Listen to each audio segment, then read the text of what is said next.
On the 527th day of the war in Ukraine, the fighting was concentrated in these areas. Today, in the early hours of the morning, Ukrainian forces conducted massive drone attacks on several targets in Crimea and on the Russian port of Novoselivske in the Black Sea. Ukrainian maritime drones launched from the western coast of the Black Sea managed to travel over 600 kilometers, reaching the Russian port and causing serious damage to the Russian landing ship Olenegorsk-Gornyak. The first footage published by the Russian sources showed the Russian defenses trying to hit the Ukrainian drones from a distance and managing to destroy some of them. Despite the statement made by the Russian Ministry of Defense that all the objectives were eliminated without managing to cause any damage, later footage published by the Ukrainian Security Service showed that one of the Ukrainian drones managed to penetrate the Russian defenses, causing significant damage to one of the ships. Immediately, the Russian naval forces were committed to save the Russian ship, towing it away to the port, not allowing it to sink into the sea. According to these satellite images published by Ukrainian sources, Russian forces did manage to bring the ship towards the port, but it will still take a lot of time and repairs before the ship can be active again.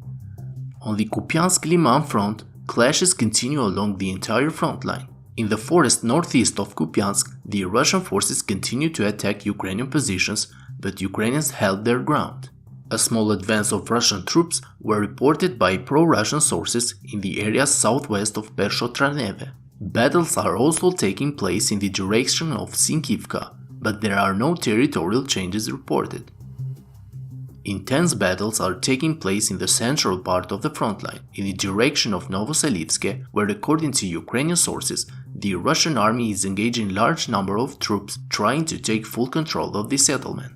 Yesterday, the Ukrainian defenders caused great damage to the advancing Russian forces in this area, as seen on this footage taken from the ongoing battles inside the village. However, today it is reported that thanks to their superior numbers, Russian forces managed to push about 300 meters, taking control of the eastern half of Novoselivske.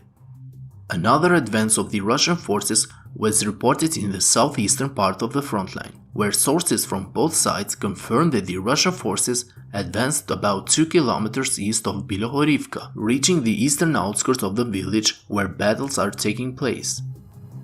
In the Vuhledar-Vremivka line, fighting was reported in the areas around Staromaiorske as well towards Mikilske, as sources from both sides confirmed. The Ukrainian forces, after regaining control of the southern outskirts of Vuhledar, are now carrying out attacks against the Russian positions in the nearby town of Mikilske. According to geolocated videos, elements of the 72nd Mechanized Brigade of the Ukrainian Army are using drones and heavy artillery to attack the Russian forces inside Mikilske. According to Russian and Ukrainian sources, the Ukrainian army will try to advance on this front by taking control of the settlements of Mikilske and Pavlivka. According to the pro-Russian source Wargonzo, Ukrainian forces will try to advance towards the key city of Volnovakha. According to him, the logistics of the Russian army on this front are in a difficult situation as a result of the massive attacks of the Ukrainian artillery along the entire front line. On the western flank of the front, both sides reported over the failed counterattacks of the Russian forces in the direction of Staromaiorske and Urozhaine. As a result of the clashes in the Priutne-Staromaiorske line, Ukrainian forces managed to clear some of the Russian defensive positions west of Staromaiorske.